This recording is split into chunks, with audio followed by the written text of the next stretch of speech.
I can't help but feel like some of my gear is just sitting there collecting dust. And that is figuratively speaking because all of my gear is in cases and therefore not collecting dust. Shout out to Analog Cases. I'm willing to bet that if you're someone watching this video, you understand this feeling. For me, it almost creates like an anxious, oh, I should be learning that piece of gear feeling. And in this video, it's time to alleviate that feeling a little bit. You might be surprised with some of the choices that I've made. Timestamps are linked in the description if you'd like to jump to anything specific. There are perfect circuit purchase affiliate links for all of the products mentioned in this video. So if you are interested, please use the affiliate links also linked in the description of this video. It really helps support this channel. It helps support what I do. I have a Patreon, join the community for discounts on one-on-one lessons. I also have a bunch of other exclusive content to offer you guys. So yeah, check that out also in the description. We'd love to have you, and also a big thank you to DistroKid for sponsoring this video.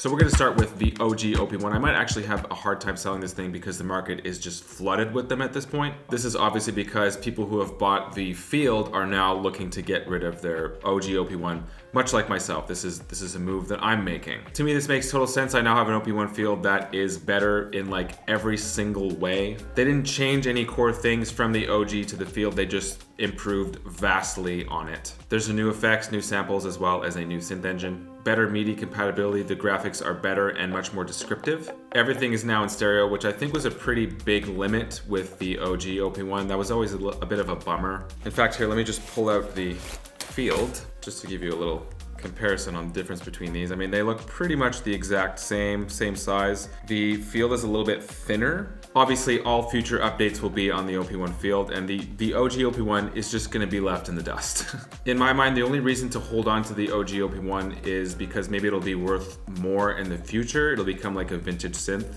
You could maybe argue that it has more of like that lo-fi sound. That's a very minute difference, but also the idea that it's had some sort of impact on music, like underground music, popular music, for the past decade. It's been used by countless top artists, some of the top artists on the planet. That being said, because I own the Field, it's just too redundant for me to own the OG OP1. Because I just know if I do hold on to it, it's just gonna be collecting figurative dust in its case for God knows how long. So yeah, this is pretty logical. I'm gonna be getting rid of it.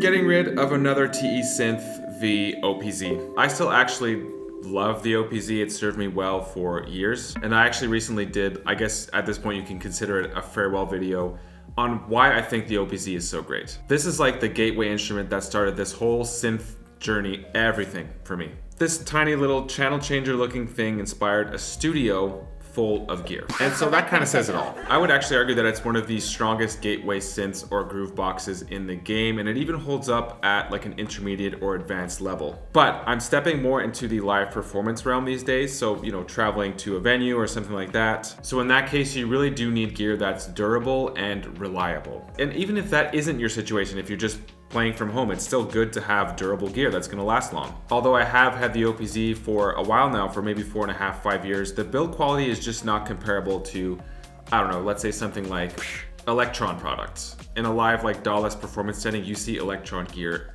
everywhere. It's top of the line. It's very beastly in that sense. The OPZ does feel a little bit plasticky in comparison. Like I would worry about using this thing live. I'm not sure. It just feels like if I travel around with it enough, something bad's gonna happen. And so why else would I be getting rid of it? I've had it for, like I said, 4 or 5 years now, so it just feels like it's time to move on to other gear in my collection. I do like the sound of the OPZ, but after 4 or 5 years, it starts to sound a little bit too specific, like it's very OPZ sounding. I know that sound, I get it. In terms of its workflow, I feel like I understand what it has to offer on a musical level. Despite its tiny size, it's a very, very powerful pattern sequencer. I look at it as like an extension of a pocket operator. It's got sampling capabilities as well. The synth sounds are cool. It makes for a great like brain of the operation. Ultra portable, fits in the palm of your hand. I could just put my hand on top of it just to give you an idea of how small it is. It kind of does it all really, and it does it well. It's just time for me to move on. Farewell, old friend.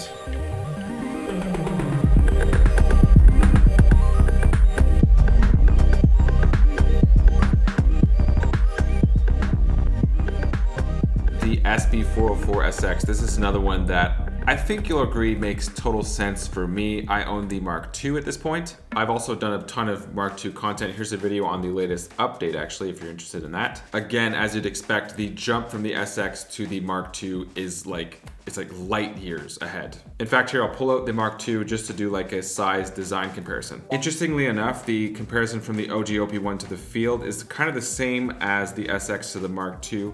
You can see that this one's a little bit like thinner and it's slightly longer, maybe by like half an inch. I've got to say that they are fiercely releasing updates on the Mark II. Like this thing just keeps getting better and better, like practically by the month at this point. The SP caters towards like lo-fi hip hop heads, but you could tell that with the Mark II, they're trying to expand the audience that could actually use this thing. At this point, for the people still using the SX, this is like pretty much 100% a lo-fi hip hop instrument, whereas maybe the Mark II is like 85% lo-fi hip hop, based on what I've seen. Especially with Update 3.0, they're pushing the Mark II more into like an up-tempo, like techno, pattern sequencer, step sequencer type of workflow. I've actually made this comparison in a past video with the Mark II. It almost compares to Ableton, just the way that it handles samples now and re-triggering samples. It's gotten to the point now where you're able to re-trigger samples independently, which is like a giant leap forward for performance purposes. It's got DJ mode. I mentioned that there's a step sequencer. It's very clear that the Mark II, in terms of the SP world, is like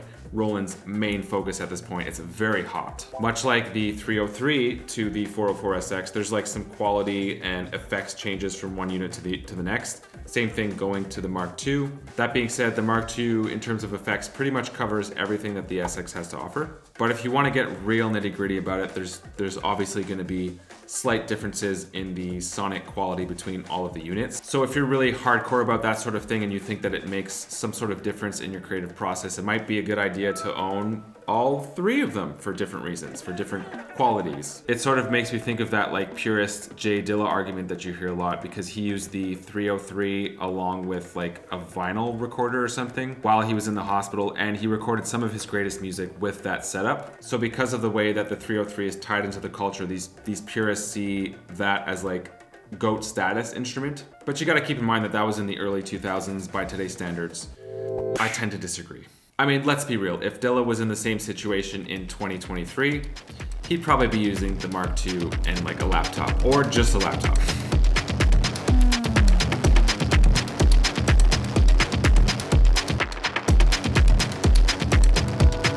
Here's a bit of a curveball for you, especially seeing as the Drone Rainger has not appeared in my long form YouTube content. This is a very cool, very specific pedal from Rainger Effects. I find that that's the theme of a lot of their pedals. Very interesting aesthetic, does something very specific. So obviously this is a drone pedal, it drones. There's like this little mix knob here where you're able to mix in between two different drones. There's also a delay effects here.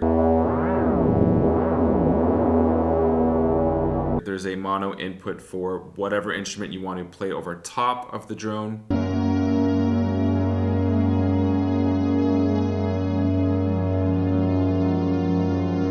Mono output as well, by the way. And there's this cool little interfere button as well. Like I said, very specific. I used it in a few performance videos, like in this one where I found an interesting way to use it over a techno loop. I just feel like I know what it's all about. I've gotten enough use out of it, and yeah, it's cool. I'm sure there's some of you out there who are like drone specific and who get like a hard on for like specific sonic qualities within your drones, in which case this might be a pedal that you're interested in. You might want to explore it a little bit more. The next thing I'm getting rid of is the JU06A. I know this might be coming as a surprise to some of you, but before getting into the reasons why, let's talk about today's sponsor, DistroKid. Here's a few reasons why you should be using DistroKid as opposed to other music distribution platforms, especially if you're an independent artist or producer. Firstly, they're on the cutting edge of social media and new music promotional tools. They're definitely the pioneers in that sense because their platform depends on people like us, independent artists and producers, to use these tools to promote our own music. The amount of stores or streaming platforms that DistroKid distributes to is insane. And they also keep up to date with smaller or up and coming platforms that you might not even know about or have access to. So a perfect example of this is a platform called KKBox, which DistroKid distributes to. You think that Spotify is my biggest streaming earner, but it's actually not. KKBox is, so thank you DistroKid for keeping track of that. Also, banking info and withdrawal is very easy to set up. DistroKid does not take a cut. They deliver 100% of streaming royalties to you, no extra charge. Independent artists and producers, there is a reason why DistroKid distributes 1/3 of the world's music. This is another instrument unit example that obviously has a sound. A very classic, vintage, particular sound, and gotta say I love it. I like simple, stripped down, bare bones synths like the JU06A, so it just fit into my setup perfectly. It's modeled after the classic Juno 106 or 60, so there's actually a little switch here. You could go back and forth between the two, 106, 60. It's fully digital, it's got 4-note polyphony, which is definitely limiting. In my opinion, the luscious component of the JU06A is the arpeggiator in combination with chord mode. The sequencer is very limited as well. You're limited to 1-bar sequences and you're not able to chain anything together. So you have to like manually skip from one sequence to the next. So limits, still it's so simple to use and it sounds great. It's desktop friendly, so naturally I found myself using it with my DAW more than pretty much any other synth in my collection. It's crept itself into a few of my singles.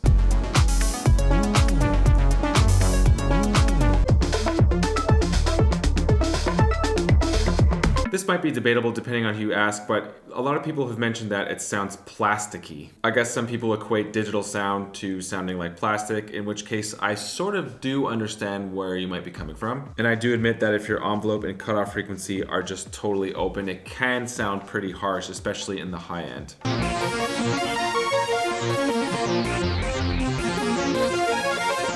But just like with any other instrument, you sort of just have to find the sweet spot. Like I said, I usually like to use the arpeggiator, full attack, very short delay, and maybe a little bit of release. This is like my go-to setting. From there, I might turn up the resonance a little bit, pull the envelope down, and cut off a lot of the high frequencies. Depending on the arpeggio and chord that you're using in this case, you could come up with these sort of like orchestral feels, which is very nice.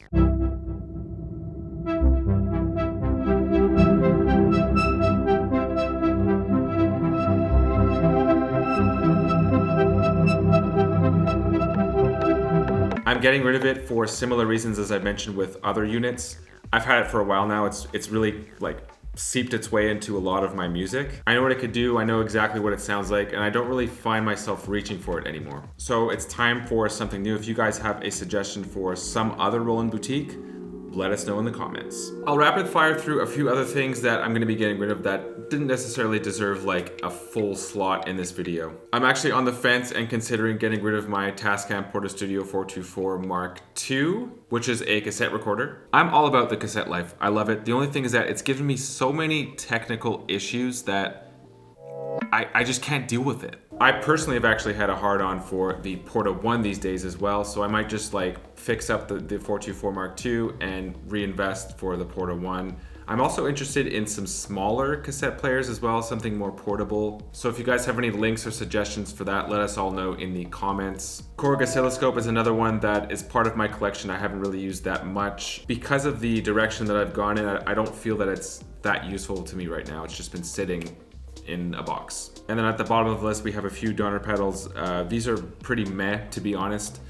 And also the Echo Head by Marshall. This is like the first effects pedal that I ever bought, probably like 10 years ago. So it still works. I'm gonna be getting rid of it for a fair price, of course. And then there's two non-synth related items I'm getting rid of. I used to be a drummer. I've sold all of my drums except for one. It's a 1980s Ludwig Superphonic snare drum, so I'll be getting rid of that. I'm also getting rid of a PC. I bought it for streaming purposes to take weight off of my Mac. But I now have the M1 Max, which on its own is totally capable of streaming, so that solves that problem.